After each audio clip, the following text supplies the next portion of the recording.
Hello dear students, good morning to everyone. Today we are going to discuss lecture number 8 of class 9. आज हम लोग का topic है average velocity. So average velocity. What means of average? Average means mean.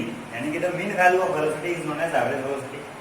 जैसे कि अगर simply बताया गया था आप लोगों को पिछले क्लास में कि जो एक्सेलरेशन था, मतलब किसी बॉडी में एक्सेलरेशन कब होता है, जब उसका कुछ वेलोसिटी पहले होता है, यानी कि सपोज वेलोसिटी है 5 और बाद में उसका वेलोसिटी 10 हो जाता है, 10 मीटर पर सेकंड, 5 मीटर पर सेकंड. तो फाइनली क्या था, ये पहले वेलोसिटी 5 था, बाद में अगर इसका 10 हो जा रहा है तो सिंपली हम समझ रहे हैं कि इसका स्पीड जो है वो बढ़ गया, मतलब स्पीड बढ़ते जा रहा है. तो ये क्या कहलाएगा, ये कहलाएगा एक्सेलरेशन. ठीक है. तो जो पहला वेलोसिटी जो होता है उसको हम लोग कहते हैं इनिशियल वेलोसिटी, यानी कि उसको रिप्रेजेंट करते हैं यू से. और जो दूसरा वेलोसिटी है जो कि बाद में आया है उसको हम कहते हैं फाइनल वेलोसिटी, और उसको रिप्रेजेंट करते हैं वी से. ये कहलाएगा इनिशियल वेलोसिटी और ये कहलाएगा फाइनल वेलोसिटी. अब यहाँ पे आता है टर्म कि एवरेज वेलोसिटी किसको कहेंगे. तो सिंपली जो मीन वैल्यू होगा u एंड v का, यानी कि इनिशियल और फाइनल का जो मीन वैल्यू होगा वही एवरेज वेलोसिटी कहलाएगा. तो सिंपली हम लोग यहाँ पे इसको डिफाइन कर सकते हैं लैंग्वेज से. द मीन वैल्यू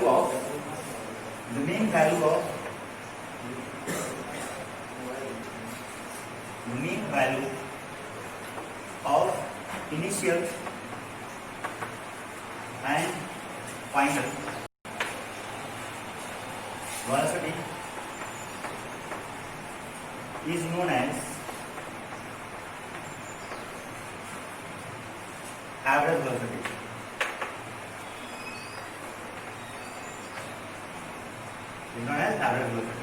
अब यहाँ पे आता है मीन वैल्यू. अब मीन आप निकालना जानते होंगे पहले से. तो सिंपली जो एवरेज वेलोसिटी का जो ये फॉर्मूला आ जाएगा वो कितना रहेगा. तो मीन वैल्यू कहा गया. तो अगर मान लेते हैं कि आपको ऐसा नंबर दिया हुआ 1 2 3 4 5 और कहा था कि find the mean value of 1 2 3 4 5. तो आप क्या करते हैं, मीन निकालने के लिए जैसा कि आप लोगों ने पढ़ा होगा अभी तक, सबका ऐड करते हैं, डिवाइड बाय क्या नंबर ऑफ रिजर्वेशन है उसका आप डिवाइड करते हैं. यानी कि सिंपली 1 + 2 + 3 + 4 + 5, यानी कि ये सब प्लस में आ जाएगा, divided by total number of reservation. Total number of reservation कितना है 1 2 3 4 5. तो इस तरीके से क्या हुआ, ये मेन वैल्यू हो गया. यानी कि एवरेज वेलोसिटी अगर निकालना हम लोग सिंपली यहाँ पे क्या था, एक है इनिशियल, दूसरा है फाइनल. तो इनिशियल क्या रहेगा, इनिशियल रहेगा हमारा u और फाइनल रहेगा हमारा v. u + v, यानी कि ऐड हो गया दो टर्म था तो, और डिवाइडेड बाय क्या रहेगा 2 है तो सिंपली 2. यानी कि एवरेज वेलोसिटी का जो फॉर्मूला आ जाएगा वो आ जाएगा u + v डिवाइडेड बाय 2. ये था हमारा एवरेज वेलोसिटी. एवरेज स्पीड के बारे में आप लोग ऑलरेडी जानते हैं. एवरेज स्पीड क्या होता है, average speed is equal to total distance divided by total time taken. ये दो टर्म है हमारे पास, टोटल टाइम टेकन. ये ध्यान में रखना चाहिए, ये इंपॉर्टेंट है. इससे क्या करेंगे हम लोग फॉर्मूला को अभी ड्राइव करेंगे. तो फर्स्ट इक्वेशन ऑफ मोशन होगा, सेकंड इक्वेशन ऑफ मोशन होगा और फिर थर्ड इक्वेशन ऑफ मोशन होगा. तो चलिए हम लोग शुरू करते हैं फर्स्ट इक्वेशन ऑफ मोशन. यानी कि पहले इक्वेशन ऑफ मोशन में क्या मिलेगा हम लोगों को. तो simply first equation of motion में रहेगा, जैसे कि हम लोगों ने अभी पढ़ा था एक्सेलरेशन के बारे में. एक्सेलरेशन में क्या था, simply the rate of changing velocity is known as acceleration. यानी कि आप लोग पहले से पढ़ चुके हैं कि जो रेट ऑफ चेंजिंग इक्वेशन होगा, रेट ऑफ चेंजिंग वेलोसिटी होगा वो क्या लाएगा, एक्सेलरेशन. तो पहला है फर्स्ट इक्वेशन ऑफ मोशन.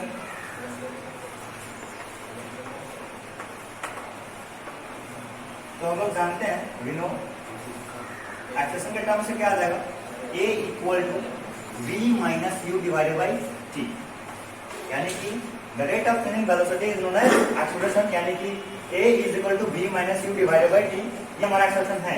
तो ये कैसे आ जाएगा, तो सिंपली क्रॉस मल्टीप्लाई हम करते हैं. ये तो टर्म आ गया, यानी कि डेफिनेशन से आ गया. ये हम क्या करेंगे, क्रॉस मल्टीप्लाई करेंगे. तो क्या आ जाएगा यहाँ से 80, यानी कि ये 80 डिवाइडेड बाय 1 था, ये हो जाएगा v - u. ठीक है.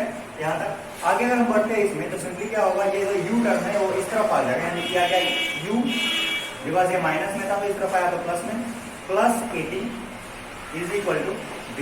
यानी कि सिंपली जो आपको मिला फॉर्मूला v = u + 80. ठीक है. तो ये जो टर्म आपको मिल रहा है v = u + 80, ये क्या कहलाएगा, ये कहलाएगा first equation of motion.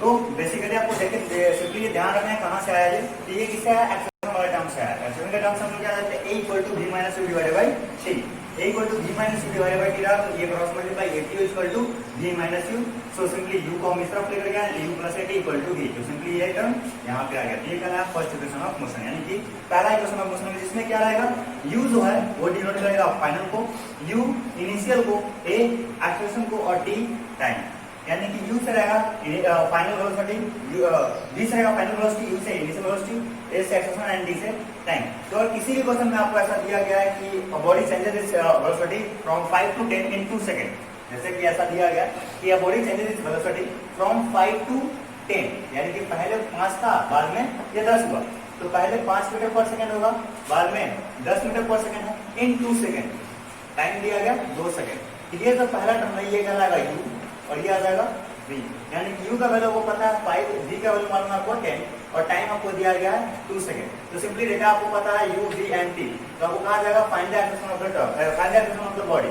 Acceleration अगर निकालना है हम लोग क्या करेंगे, v की जगह वैल्यू पुट करेंगे, तो v की जगह वैल्यू कितना पुट होगा, इससे सिंपली 10 इज इक्वल टू, अब u की जगह पे क्या पुट होगा 5 प्लस 80, तो हमें a फाइंड करना था तो a रह जाएगा और इनटू t फाइंड करना है, t दिया गया तो t यहां पे आ जाएगा 2। अब हम इस टर्म को ये मल्टीप्लाई में तो सिंपली ये 2 रहेगा, अब ये टर्म जो 5 है ये इस तरफ आ जाएगा, ये आ गया 10 minus 5 is equal to 2a, therefore 10 minus 5 means 5 is equal to 2a, यानी कि जो a का वैल्यू आ जाएगा वो कितना आएगा 5/2, इट मींस 2/5 मीटर पर सेकंड हमारा, यानी कि इससे हम लोग क्या कर सकते हैं, इससे हम एक्सेलरेशन भी फाइंड कर सकते हैं, एक अकाउंट टाइम भी फाइंड कर सकते हैं, इनिशियल वेलोसिटी भी फाइंड कर सकते हैं और फाइनल वेलोसिटी भी फाइंड कर सकते हैं। तो कोई भी, यानी कि आपका जो वेरिएबल है यहाँ पे कितना वेरिएबल है, 1 2 3 4 वेरिएबल है v u a t, तो आप चारों वेरिएबल से किसी भी एक वेरिएबल को आप फाइंड कर सकते हैं अगर पहले से आपको 3 वेरिएबल होना है तो। ये था हमारा फर्स्ट इक्वेशन ऑफ मोशन। हम लोग आगे बढ़ते हैं और देखते हैं सेकंड इक्वेशन ऑफ मोशन में। सेकंड इक्वेशन ऑफ मोशन जो है वो डिराइव होगा ये एवरेज वेलोसिटी से, यानी कि जो हम लोग अभी पढ़े थे एवरेज वेलोसिटी, उस टर्म से second equation of motion derive होगा। तो देख लेते हैं सेकंड इक्वेशन ऑफ मोशन।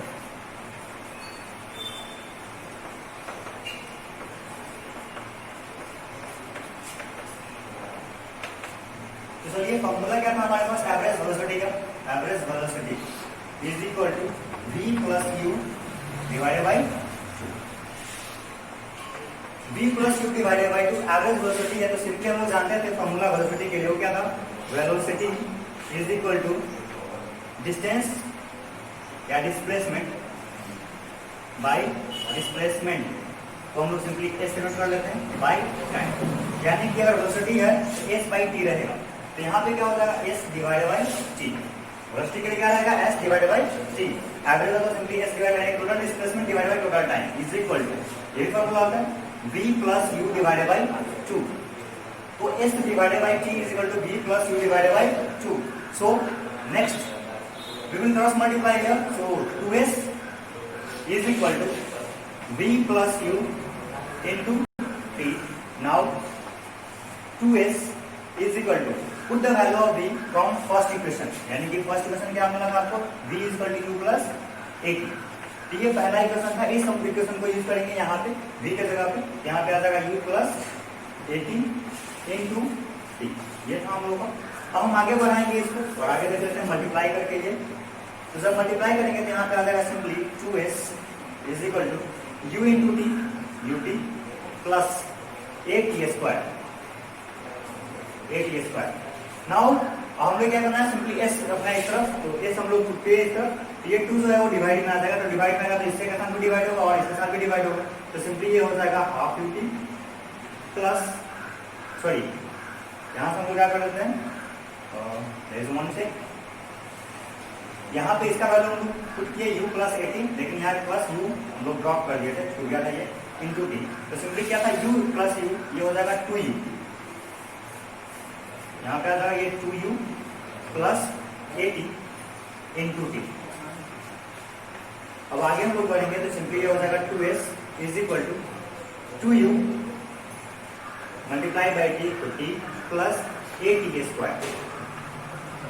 अब आप यहाँ देख सकते हैं ये क्या है, 2 है, तो 2 डिवाइड होगा, सबके साथ आएगा डिवाइड में आएगा, तो यहाँ पे तो सिंपली ये 2ut divided by 2 plus half a t a square. Now cancel out 2, यहाँ पे क्या मिल गया सिंपली आपको, therefore s is equal to ut plus half a t a square. ये था हमारा और जितना भी था, यानी फर्स्ट इक्वेशन और ये सेकंड इक्वेशन। तो ये था हम लोग का डेरिवेशन। बेसिकली न्यूमेरिकल्स को सॉल्व करने के लिए ये सब चीज पता होना चाहिए कि कौन सा टर्म कहाँ पे आ रहा है और ये डिराइव कैसे हो रहा है। तो सिंपली आपको ये जो डेरिवेशन आपको दिया गया था इसको आपको क्या करना चाहिए कि आपको एक कॉपी प्ले करके उस पर 2-3 बार प्रैक्टिस करना चाहिए कि कैसे डिराइव हुआ है। सिंपली हम एक चीज और मेंशन करना चाहते हैं कि एस किस चीज को रिप्रेजेंट करता है। यहाँ पे एस रिप्रेजेंट करेगा और डिस्प्लेसमेंट को रिप्रेजेंट करेगा यू, जैसे कि आप पहले ही पढ़ चुके हैं, इनिशियल वेलोसिटी को, टाइम को, ए एक्सेलरेशन को और फिर से टी टाइम को। इसका मतलब यहाँ पे डिस्प्लेसमेंट और डिस्टेंस दोनों हो सकता है। तो ये था हम लोग का आज का first equation and second equation. Third equation को हम लोग अगले लेक्चर में देखेंगे। तब तक आप इसको ये प्रैक्टिस कीजिए, थोड़ा सा आप इसको बिल्ड कीजिए अपने अंदर। तब तक ये बाय बाय।